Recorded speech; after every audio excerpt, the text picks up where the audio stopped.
วิญญาณปอบรบกวนในช่วงพรรษานั้นมีพระรูปหนึ่งพร้อมเพื่อนพระได้เดินทางมาขออยู่อาศัยร่วมกับหลวงพ่อสายทองการบำเพ็ญสมณกิจบำเพ็ญไปตามปกติของแต่ละวิถีที่จะมุ่งปฏิบัติภาวนาแต่หารู้ไม่ว่าภายในกายของพระรูปนี้นั้นมีวิญญาณปอบสิงอยู่ด้วยเพราะความที่ตนเรียนเดรัจฉานวิชาแต่รักษาข้อห้ามไม่ได้จิตวิญญาณจึงเป็นปอบจึงติดตามคอยให้พระรูปนี้พลีหาอาหารให้กินตลอดเมื่อพระรูปนี้พบญาติโยมจึงมักจะใช้วิญญาณปอบแสดงฤทธิต่างๆให้เห็นบางทีมองต้นไม้ที่มีผลไม้จู่ๆผลไม้ที่อยู่บนต้นไม้นั้นได้ร่วงลงมาทางญาติโยมที่ไม่เข้าใจเมื่อเห็นอิทธิฤทธิ์บางอย่างกับตะลึงอัศจรรย์เชื่อมั่นว่าพระรูปนี้มีพลังอำนาจจิตสูงสามารถแสดงอิทธิฤทธิ์ได้แต่หารู้ไม่ว่าเป็นวิญญาณปอบไปทำให้ผลไม้ร่วงหล่นลงมาพอนานวันสิ่งที่ซ่อนเร้นอยู่ในกายของพระรูปนั้นได้แสดงตัวตนออกมาเนื่องเพราะพระรูปนี้เคยไปเรียนเดรัจฉานวิชามา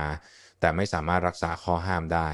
จิตวิญญาณนั้นเป็นวิญญาณปอบได้ลอยออกมาเพื่อจะหมายเข้าไปทำร้ายกินตับไตไส้พุงหลวงพ่อสายทอง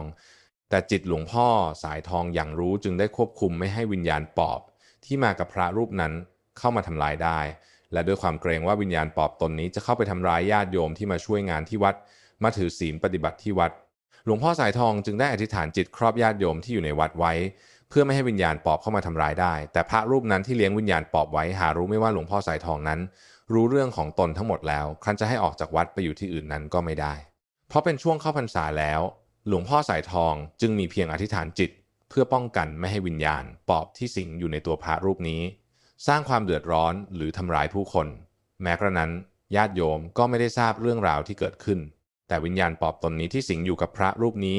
ยังคงก่อกวนหลวงพ่อสายทองไม่หยุดยังคงเฝ้าวนเวียนในยามที่หลวงพ่อเผลอเพื่อจะเข้าไปล้วงกินตับไตไส้พุงหลวงพ่อสายทองให้ได้เมื่อให้โอวาทอบรมใดๆก็แล้วแต่วิญญาณปอบตนนั้นกลับไม่สำนึกละอายมึงไม่รู้หรือว่ากูเป็นใครกูไม่ได้อยากยุ่งกับมึงนะแต่มึงมารบกวนไม่หยุดเองเพื่อกำราบให้หายพยศทางหลวงพ่อสายทองจึงได้กำหนดจิตสู้กับวิญญาณปอบตลอดทั้งคืนจนได้รวบรวมพลังแล้วเพ่งพลังอัดใส่เข้าตัวปอบปังเสียงพลังจิตปะทะเข้าร่างวิญญาณปอบกระเด็นตกกุฏิลงไปอยู่ยังเบื้องล่างวิญญาณปอบสมซานหนีกลับมาหาพระรูปนี้รุ่งเช้าหลวงพ่อสายทองจึงได้กล่าวกับพระที่มากับพระรูปที่เป็นปอบพระอาจารย์พระรูปนี้มันเป็นกักปอบหลวงพ่อสายทองบอกให้รู้อ้าวพวกท่านมาด้วยกันไม่รู้หรือไม่รู้ทำไมพระอาจารย์ไม่บอกผมบ้างเลยนำเรื่องที่เกิดขึ้นมาเล่าสู่พระรูปที่มาด้วยกันกับพระรูปที่เป็นปอบยอมรับเมื่อถึงการออกพรรษาแล้วหลวงพ่อสายทองจึงได้ให้พระรูปที่เรียนเดรัจฉานวิชาออกไปจากวัดไปโดยก่อนไปนั้นได้อบรมข้อควรปฏิบัติให้แก่พระรูปนี้ได้น้อมนำไปปฏิบัติแก้ไขจิตตนเองทำตนเองให้มีพลังอำนาจเหนือวิญญาณปอบให้ได้แล้วก็ให้เลิกเรียนเดรัจฉานวิชาเสียแล้วให้มุ่งปฏิบัติสิ่งที่เป็นธรรมที่พระพุทธองค์แนะนำแนวทางไว้ปลุกเสกจิตให้มีพลังหลวงปู่ศรีมหาวีโรผู้ซึ่งเป็นพ่อแม่ครูบาอาจารย์ของหลวงพ่อสายทอง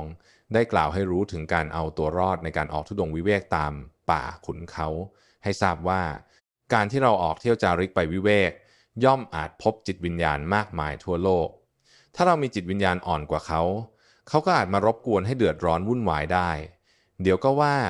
ผีตรงนั้นดุผีตรงนี้ร้ายเดี๋ยวก็ผีปอบอย่างนั้นอย่างนี้ผีไร่ผีนาทำลายอย่างนั้นอย่างนี้เราจะเอาพลังจิตอะไรไปสู้กับเขาจะใช้เวทมนต์คาถาไม่ได้ทั้งนั้นบางทีเกิดขวางบ้านขวางเมืองเกิดเหตุอันนั้นอันนี้ร้อยอันพันประการถ้าเราบำรุงจิตใจให้มีพลังแล้วไม่ต้องทำอะไรก็ได้ปลุกเสกจิตใจให้เป็นผู้รู้ขึ้นมาเลยไม่ต้องอาศัยเครื่องรางของขลังภายนอกไม่ต้องอาศัยพระเครื่องไม่ต้องอาศัยเวทมนต์คาถาพายันเอาจิตใจพลังจิตเรานี่แหละให้ศักดิ์สิทธิ์ขึ้นได้และใช้ประโยชน์ได้หมดโลกเราทุกวันนี้ไม่ใคร่เชื่อพุทธศาสนาเท่าไหร่สังเกตคนที่นับถือศาสนาทั่วๆไปพอได้ยินข่าวว่าผู้มีบุญเกิดขึ้นที่นั่นที่นี่เฮโลกันไปหาน้ำมนต์วิเศษเสียเงินเท่าไหร่ไม่ว่าเฮโลกันไปที่นั่นที่นี่บ่อยๆว่าแต่ได้ยินข่าวว่าอะไรศักดิ์สิทธิ์ที่ไหนเฮโลกันไปบางคนไม่มีค่ารถค่าเรือขายไก่ขายกาไปวุ่นวายว่าจะไปเอาของดีให้ได้แสดงว่าจิตใจยังไม่แน่วแน่ต่อพระพุทธพระธรรมพระสงฆ์ยังวิ่งหาสิ่งอื่นอยู่ได้ยินมงคลตื่นข่าวที่ไหนเฮโลไปเลยเรียกว่าไม่แน่นอนไม่มั่นใจความไม่แน่นอนโลเลมักจะผิดพลาด การนับถือพุทธศาสนาก็ทำนองเดียวกันของภารักษ์นี้ทำไม่ได้ง่ายๆต้องมีพลังในด้านภายในพลังจิตของเราต้องสูงกว่าเขาผีถ้าหากมีพลังมากกว่าเขาแม้แต่อยู่บ้านอยู่เรือนมันก็ร่มเย็นไปเลยมันไม่มีอำนาจมาทำอะไรเราได้ถึงจะมาก็มาไม่ถึงหรือแม้คนจะเอาเวทมนต์กลคาถามาใส่มาลองเราเหมือนอย่างพวกเคมอนว่ามีวัวธนูอะไรต่ออะไรมาไม่ถึงทั้งนั้นหากเรามีพลังจิตดีอาศัยพลังจิตอย่างเดียวปอบผีอะไรมาไม่ถึงตัวเราทั้งนั้นนี่แหละอำนาจของสมาธินี่มากจริงๆแต่มันเป็นของลึกลับต้องทำให้มันเกิดขึ้นให้รู้ชัดในเรื่องของเรานะฮะเราต้องพึ่งตนเองมาเกิดก็มาคนเดียวตายก็ตายคนเดียวอัตตาหิอัตโนนาโถตนเป็นที่พึ่งแก่ตนจะไปพึ่งอะไรพึ่งอย่างอื่นพึ่งไม่ได้หรอกต้องพึ่งจิตใจที่มีพุทธะคือมีความรู้จริงความรู้จริงมันมีธรรมะการประพฤติปฏิบัติมาจนเกิดความรู้จริงนั่นแหละเป็นสงฆ์คือผู้ประพฤติปฏิบัติตามผู้เดินตามรวมแล้วพระพุทธพระธรรมพระสงฆ์รวมอยู่ในจิตใจของเราหมดพระพุทธพระธรรมพระสงฆ์แทรกอยู่ในจิตใจของเราตลอดเวลาเป็นวิหารธรรมเป็นเครื่องอยู่ของจิตต้องเอาแบบนั้นจึงใช้ได้ไม่ใช่ไปเจอเหตุการณ์แล้วจึงนั่งสมาธิต้องเป็นสมาธิอยู่ตลอดเวลาเป็นปกติจิตจึงใช้ได้นี่แหละหลักการมันเป็นอย่างนี้เราต้องทดสอบได้ทุกระยะแม้กระทั่งเดินไปเฉยๆก็รู้ว่าตรงไหนมันอ่อนมันแข็งมีผีสางที่ไหนมันหึงมันหวงก็รู้จักมันหวงมากหวงน้อยรู้จักทันทีเมื่อจิตเรามีกำลังจะกำหนดเพ่งผูดผีปีศาจเพ่งให้ตายก็ได้แต่พระพุทธเจ้าท่านห้ามทำลายพวกผูดผีปีศาจหรือเปรตท่านปรับอาบัติเป็นทุนลัดใจท่านไม่ให้ไปทำลายเขาอำนาจของจิตนี้มันแข็งถ้าเราฝึกหัดจริงๆอย่างท่านพระอาจารย์มหาบัวท่านเคยพูดให้ฟังเวลาไปที่ใดผีมันเข็ดมันขวางเดินผ่านไปใจก็สัมผัสรู้ได้บำเพ็ญครองตนในศีลการบำเพ็ญสมณธรรมแบบอุกฤษสู้เป็นสู้ตายถวายชีวิตในเพศบรรพชิตอดนอนผ่อนอาหารประกอบกับความเคร่งครัดแห่งศีล227ยิ่งกว่าชีวิตในขณะที่ออกบำเพ็ญภาวนาตามป่าขุนเขาหมู่คณะสงฆ์ก็มีน้อยประกอบกับเมื่อถึงวันลงอุโบสถสวดฟังปาติโมกข์สวดภาษาบาลีศีลของพระ227ข้อทุกๆ15วันเป็นไปด้วยความยากลำบากในการเดินทางไปฟังปาติโมกข์แสดงความบริสุทธิ์แห่งศีลของตนเป็นไปด้วยระยะทางไกลหลวงพ่อสายทองเตชะธโม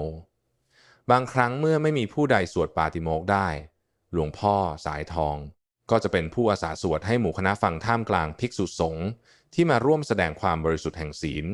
อันเป็นหลักแห่งธรรมวินัยข้อวัดที่เหล่าพระภิกษุสงฆ์ต้องปฏิบัติตามเพื่อให้เกิดความแตกต่างจากเพศฆราวาสหากภิกษุไม่มีศีลเป็นตัวบทกำหนดก็ย่อมไม่มีความแตกต่างจากเพศฆราวาสแต่ประการใด